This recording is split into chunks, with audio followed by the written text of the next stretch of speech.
सध्या आपले जग कोविड-19 महामारीशी लढत आहे. हा विषाणू एका संसर्गित व्यक्तीच्या संपर्कात आल्यावर पसरतो. या विषाणूपासून सुरक्षित राहण्यासाठी आठवणीने खालील सूचनांचे पालन करा.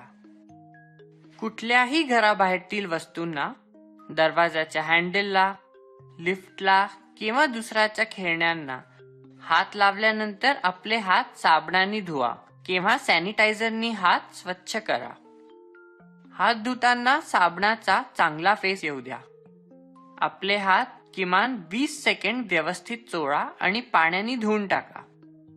पण लक्षात ठेवा, हात धुताना पाणी वाया जाऊ देऊ नका.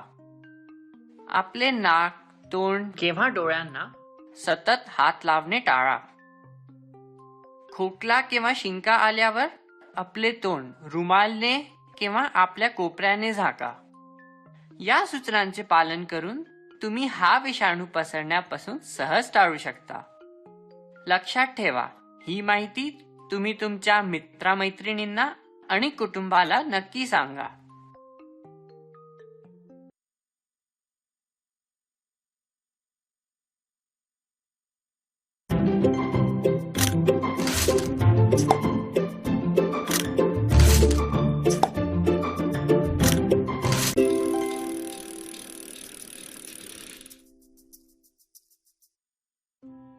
मी आणि माझा परिवार त्या शर्टावर एकत्र खेळताना खूप खुश होतो. आज बाहेर, आज बाहेर. पण मग एके दिवशी अचानक मी पडतोय, मी पडतोय. मी घरंगळत गिरक्या घेत शेवटी त्या मोठ्या कचऱ्याच्या ढिगात जाऊन आदळलो. नाही, सगळं खूप घाणेरडं आणि दुर्गंधी होतं. शी. पण मला काही कळायच्या आतच मी या घाणेरड्या नदीत फेकलो गेलो. मी खूप गोंधळून गेलो.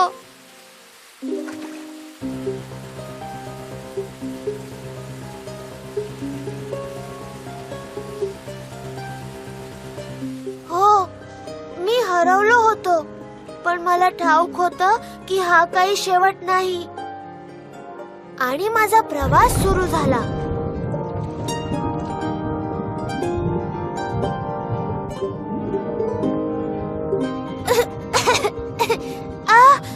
हे काय आहे? कुठे आहे मी? तू समुद्रात आहेस. तुम्ही मला घरी जायला मदत कराल?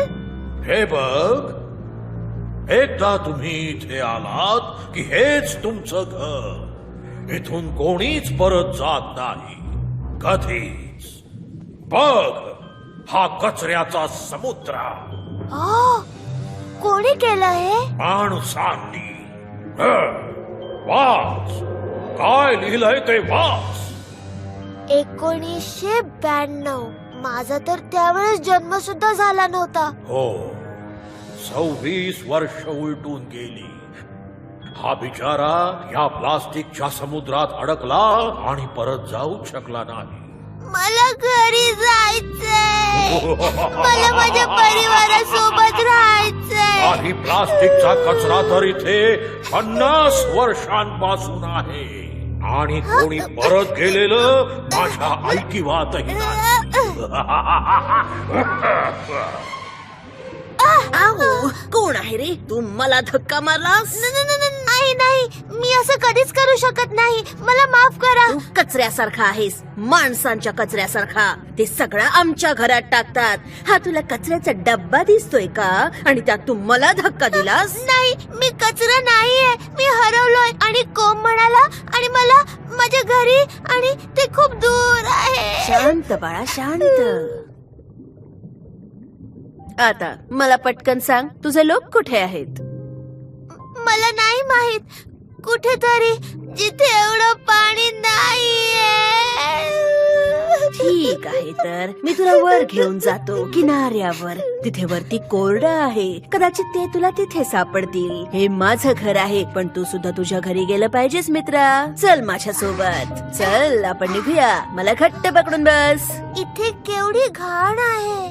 हो नक्कीच, आणि त्यासाठी माणसंच जबाबदार आहेत. ते इतका जास्त कचरा करतात की त्यामुळे जमिनीवर जागाच शिल्लक राहिली नाहीये. आणि म्हणून ते कचरा पाण्यात फेकतात. जसं तुला फेकलं ना पोरा, तसंच ते खूप जास्त प्लास्टिक वापरतात. किती वाईट. तुला माहितीये याहून जास्त वाईट काय आहे? हं?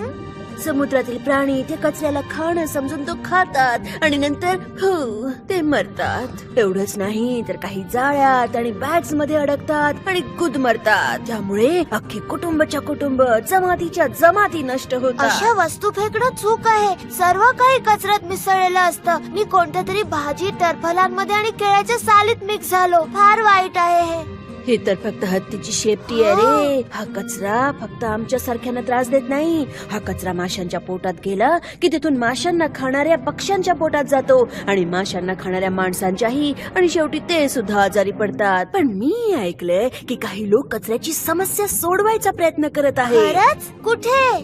तिथे वरती किनाऱ्यावर. तिथेच ते प्रश्न सोडवण्याचा प्रयत्न करत आहेत. कदाचित तुला तुझा परिवार तिथे सापडेल. हो, पण मी वचन देतो ही समस्या सोडवण्यासाठी मी खूप प्रयत्न करेन आणि हे ज्ञान इतर माणसांपर्यंतही पोहोचवेन. चांगला विचार आहे. मला सोडल्याबद्दल आभार.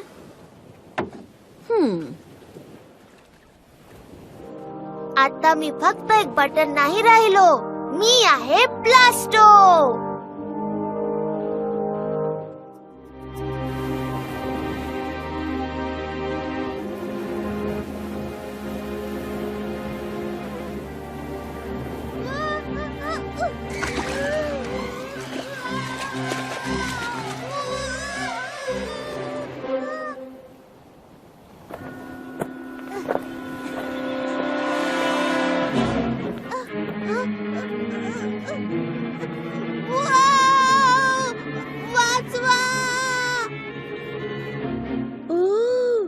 एक बोलणारं बटन.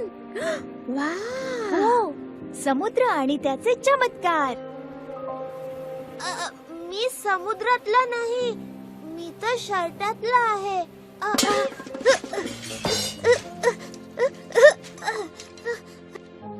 कोणती जागा आहे ही? आणि तुम्ही काय करताय? तू आम्हाला घाबरू नकोस. आम्ही किनारा स्वच्छ करतोय. आम्ही वेस्ट नो मोर एक्सप्लोरर आहोत. आमचा उद्देश आहे आपला देश स्वच्छ करण्यासाठी मदत करणं आणि कचऱ्याचं वर्गीकरण करणं. ओ हो, मी ओळखलं तुम्हाला. माझ्या समुद्रातल्या मित्रांनी मला सांगितलं होतं की जमिनीवरील काही लोक कचऱ्याची विचित्र समस्या सोडवायचा प्रयत्न करत आहेत. आणि तुम्ही तेच लोक ना? कदाचित इथे मला माझा परिवारही सापडू शकेल. मला पण मदत करायची आहे. आणि हो, मी आहे प्लास्टो. मस्त प्लास्टो. राज, आपल्याला एक स्वयंसेवक मिळाला. 2 पिशव्या उचल आणि कचरा उचलून त्याचं वर्गीकरण करायला सुरुवात कर.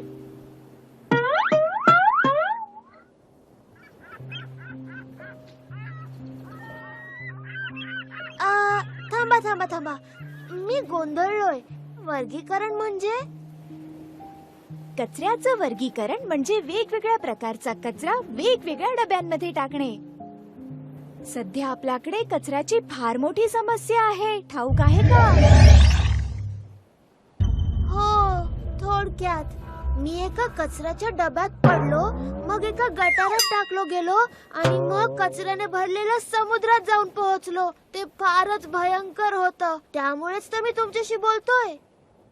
ऐक, ऐकूनच शहारा आला. निदान बाहेर तरी पोहोचलास.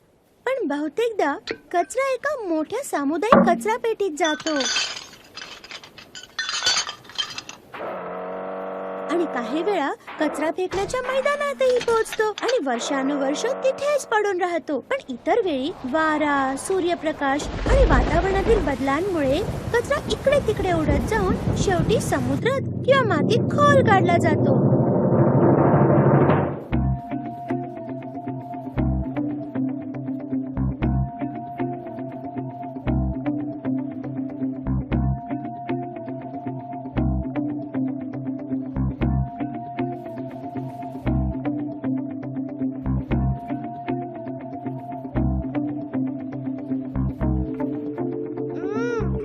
तिथे नक्कीच घाणेरडा वास येत असेल ना? खूपच. तेवढंच नाही, हे आपल्यासाठी खरंच धोकादायक असू शकतं आणि पर्यावरणासाठी सुद्धा. खरं? हो, पण जेव्हा आपण कचऱ्याचं वर्गीकरण करतो, आपण तो योग्य डब्यात टाकतो, त्यामुळे आपली खूप मदत होते. वर्गीकरण करताना आपण कचरा ओल्या कचऱ्याच्या डब्यात किंवा सुक्या कचऱ्याच्या डब्यात टाकतो आणि जर तो सुक्या कचऱ्याच्या डब्यात गेला तर कचऱ्याचे ट्रक तो रिसायकलिंग फॅक्टरी मध्ये घेऊन जातात, जिथे त्याचं रूपांतर एखाद्या नवीन वस्तूत होतं. पण कुठल्या डब्यात काय टाकायचं हे कसं कळतं? हा आहे ओल्या कचऱ्याचा डबा. हा हिरव्या रंगाचा आहे. ह्यात आपण सगळ्या नैसर्गिक गोष्टी टाकतो, निसर्गापासून मिळणाऱ्या गोष्टी. लक्षात ठेवण्यासाठी अगदी सोपं उदाहरण म्हणजे गांडूळ खाऊ शकतात त्या गोष्टी, जसं पानं, उरलेलं अन्न, फळांची सालं आणि केस. आणि हा आहे सुक्या कचऱ्याचा डब्बा, जो नेहमी निळ्या रंगाचा असतो. याच्यात आपण मानव निर्मित गोष्टी फेकतो, म्हणजे गांडूळ खाऊ शकत नाही अशा गोष्टी, जसं की प्लास्टिक, धातू, काच, लाकडी फर्निचर आणि पेपर सुद्धा. अच्छा, असं. रिसायकलिंग मध्ये काय होतं ते महत्वाचं आहे. हो, नक्कीच. खरं तर खूप उपयोगी आहे. म्हणजे काहीतरी जुनं घ्यायचं आणि त्याचं काहीतरी नवीन बनवायचं. आपण दह्यापासून लोणी बनवतो ना, अगदी तसं. तशाच प्रकारे प्लास्टिकची बाटली ही बॅग, लाईट किंवा अशाच एखाद्या नवीन वस्तूत रिसायकल होऊ शकते. पुनर्जन्म झाल्यासारखं. हो, बरोबर. पण इतकं सोपं नाहीये ते. रिसायकलिंग करण्यासाठी भरपूर मशीन्सची गरज लागते. पण आता आपल्याला एका महत्वाच्या व्यक्तीला भेटायचं आहे. मी तुला रिसायकलिंग बद्दल नंतर सगळं सांगते. हा, अरे हो, आपल्याला मिलीला भेटायचंय. मिली कोण आहे? ती रिसायकलिंग एक्सपर्ट आहे का? ती प्राण्यांची डॉक्टर आहे. मिलीला गाठायचं असेल तर आपल्याला डम्पिंग यार्डात वेळेत पोहोचायला हवं. हो, चला निघूया. मला माझ्या परिवाराला शोधायचंय, पण असं दिसते की ह्या प्रवासात मी खूप मित्र बनवणार आहे आणि ही इतकी चांगली संधी मी नाही सोडू शकत. मी तयार आहे. मस्तच.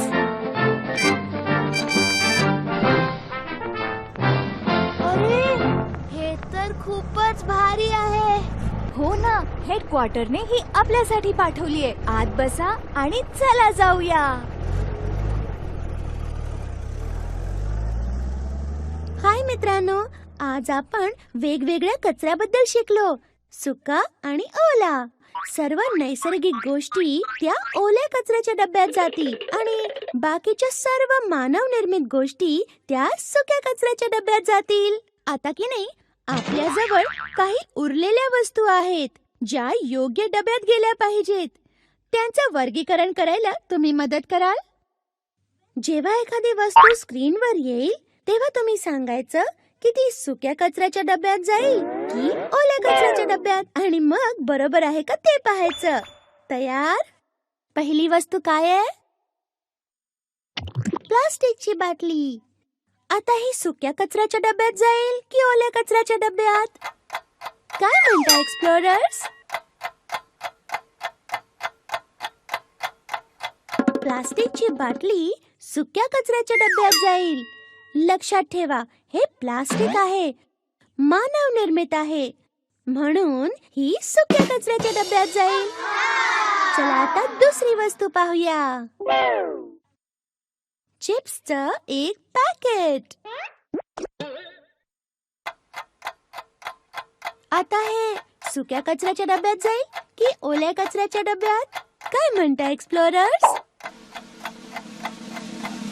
चिप्स जातील ओल्या कचऱ्याच्या डब्यात. चिप्स बनतात बटाट्यापासून आणि ते नैसर्गिक आहे, म्हणून हे ओल्या कचऱ्याच्या डब्यात जाऊ शकतात. पण पॅकेट बद्दल काय? काय वाटतं, हे कुठे जाईल? ओल्या कचऱ्याच्या डब्यात की सुक्या कचऱ्याच्या डब्यात? नीट विचार करा. चिप्सचं पॅकेट कशापासून बनतं?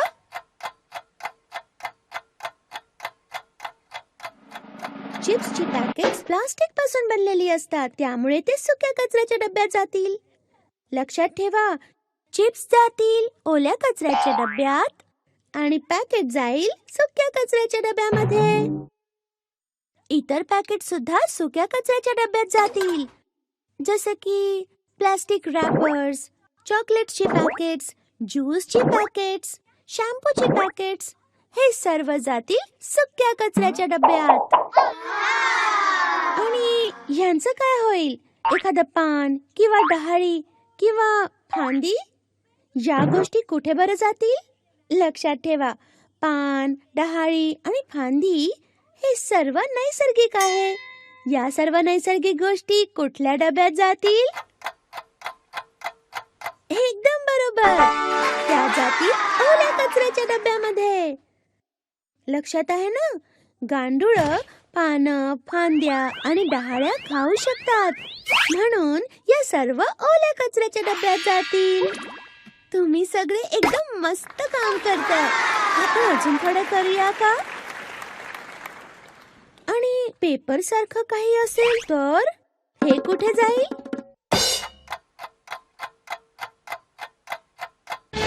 पेपर जरा गोंधळात टाकणार आहे. काही जण ओला आणि काही जण सुका म्हणाले, हो ना?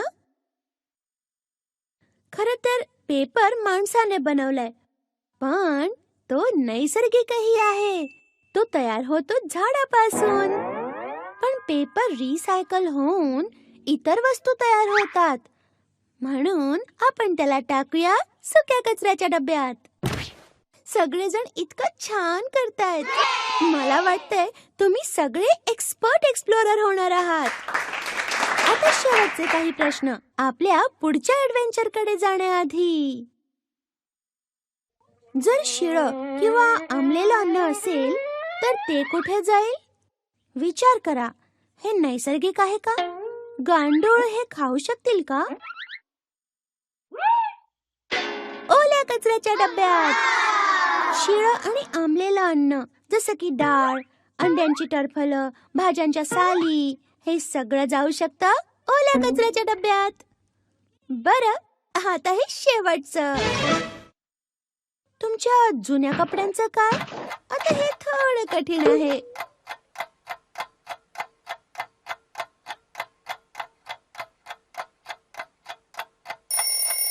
जुने कपडे जातील सुक्या कचऱ्याच्या डब्यात. खरं तर ते कपडे पुन्हा वापरण्याचा प्रयत्न करणं. आपण जुन्या कपड्यांपासून हातपुसणी किंवा चिंध्या आणि नवीन कपडे सुद्धा बनवू शकतो. पण तरीही तुम्हाला जर जुनं कापड फेकून द्यायचं असेल तर ते जाईल सुक्या कचऱ्याच्या डब्यामध्ये.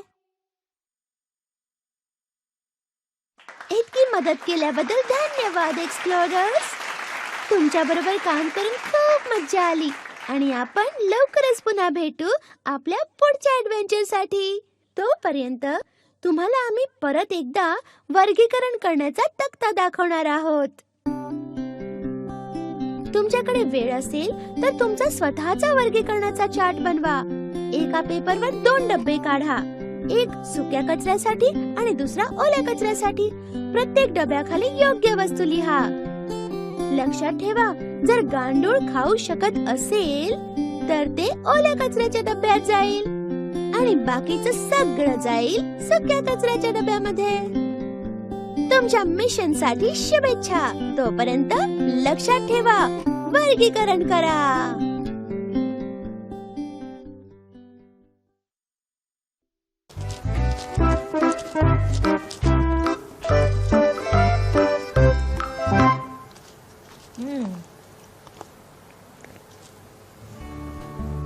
नमस्कार नमस्कार मित्रमैत्रिणींनो, तुम्ही इथे आज आलात ना म्हणून मला खूप आनंद झालाय.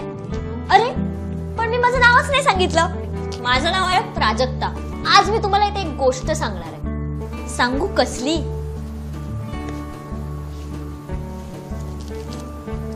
कचरा. मला सांगा, आपल्यापैकी किती जण चॉकलेट खातात?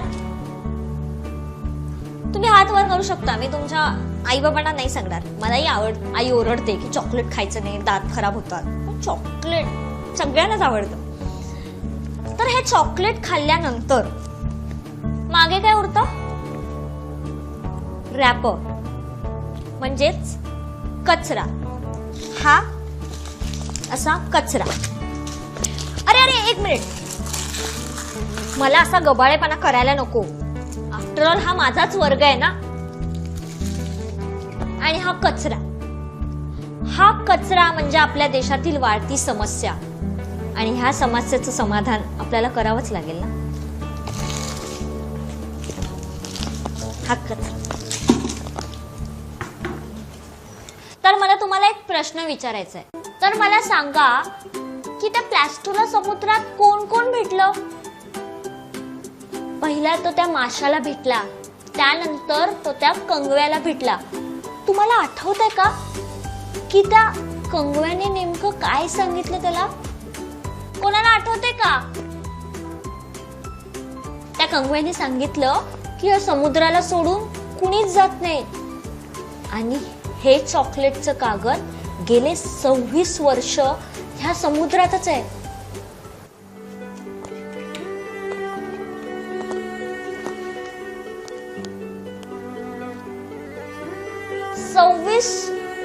वर्ष असं का म्हणाला असेल? विचार करा. आता हा कागद गेले 26 वर्ष ह्या समुद्रात अडकलाय. तर मला असा प्रश्न पडलाय की गेले 26 वर्ष चॉकलेटच्या कागदाचे विघटन का झाले नसावेत?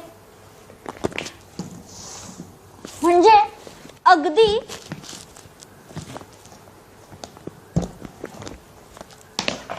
ह्या पानांसारखे. म्हणजे तुम्ही बघा ना, ही पानं आधी हिरवी, मग विटकरी, आणि मग नंतर काळी होऊन ह्या मातीत मिसळतात. आणि ह्याच प्रक्रियेला तर विघटन म्हणतात. पण मग मला असा विचार पडला की त्या चॉकलेटच्या कागदाचं विघटन का झाले नसेल? कारण विघटनाची प्रक्रिया तेव्हा सुरू होते जेव्हा त्याचे छोटे छोटे तुकडे होऊन ते मातीत मिसळले जातात. त्याला विघटन म्हणतात.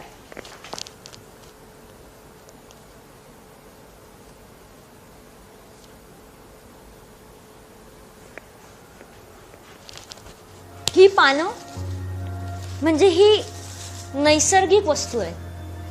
पण प्लॅस्टिकचा रॅपर किंवा प्लॅस्टिकचा कागद ही मनुष्य निर्मित वस्तू आहे.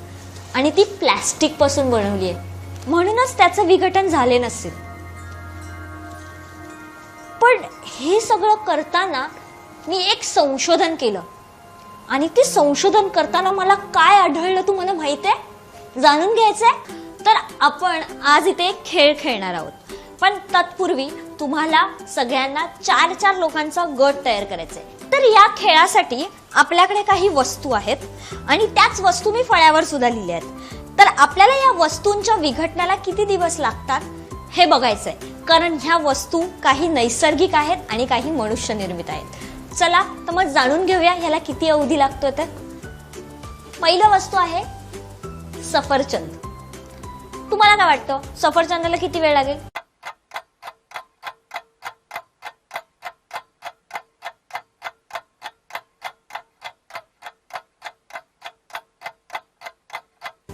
दहा दिवस, 20 दिवस नाही, 50, 100, 21 दिवस, म्हणजेच 3 आठवडे. आपण नोंद करूया. सफरचंदाला लागतायत 21 दिवस म्हणजेच 3 आठवडे.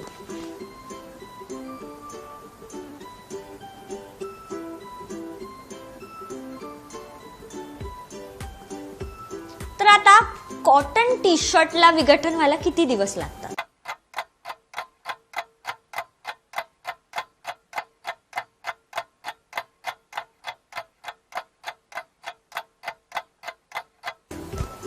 दिवस, महिने. कॉटन टी शर्टला लागतात 4 ते 6 महिने. सो आपण लिहूया 4 ते 6 महिने. खूप जास्त काळ आहे असं ना. आपली पुढची वस्तू आहे प्लास्टिक बॅग. आता ह्या प्लास्टिक बॅगला किती वर्ष लागतील?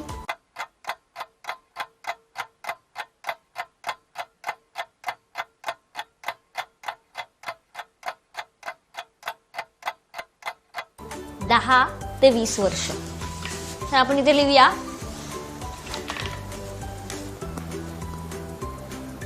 10 ते 20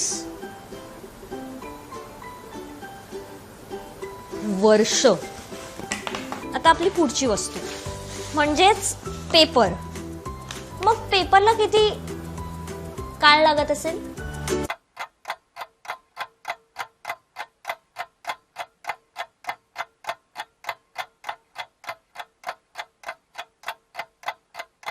पेपरला खूप कमी वेळ लागतो, म्हणजेच 50 दिवस.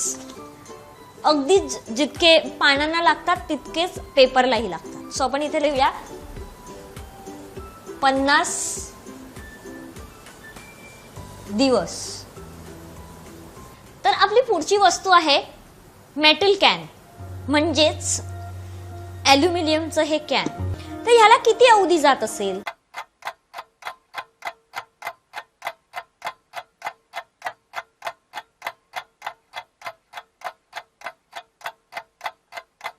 हे खूप कठीण आहे, खूप हार्ड आहे, त्याच्यामुळे ह्याला जास्त अवधी जाईल. म्हणजेच 200 वर्ष. खूप जास्त वर्ष आहे असं वाटत नाही आपल्याला? 200 वर्ष. तर आपली शेवटची वस्तू आहे प्लॅस्टिकची बॉटल,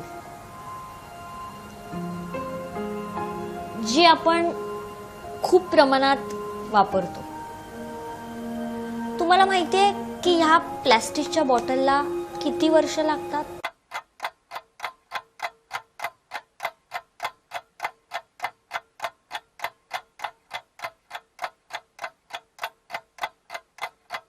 चारशे वर्ष. हो, तुम्ही ऐकलं ते खरंय, 400 वर्ष. हा आकडा ऐकून मलाही आश्चर्य वाटलं होतं, पण हे खरंय. आपण त्याची नोंद करूया. 400 वर्ष.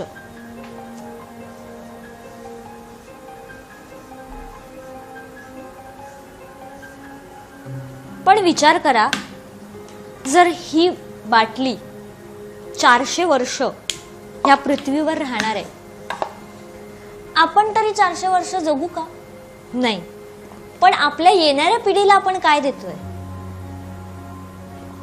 आपली येणारी पिढी ही आपण वापरलेली प्लॅस्टिकची वस्तू अस्तित्वात आहे 200 ते 400 वर्षानंतर सुद्धा. हे ऐकूनच किती भयानक आहे असं वाटत नाही तुम्हाला? की आपलं आयुष्य सुद्धा ह्यांच्यापेक्षा कमी आहे. आपण ह्यांना बनवलंय, पण ह्यांचं आयुष्य मोठं आहे, जे आपल्याला घातक ठरू शकतं आणि आपल्या येणाऱ्या पिढीला. विचार करा. काय मग वेस्ट एक्सप्लोरर, आता काम सुरू करा. तयार आहात ना? भेटूया आपण पुढच्या भागात.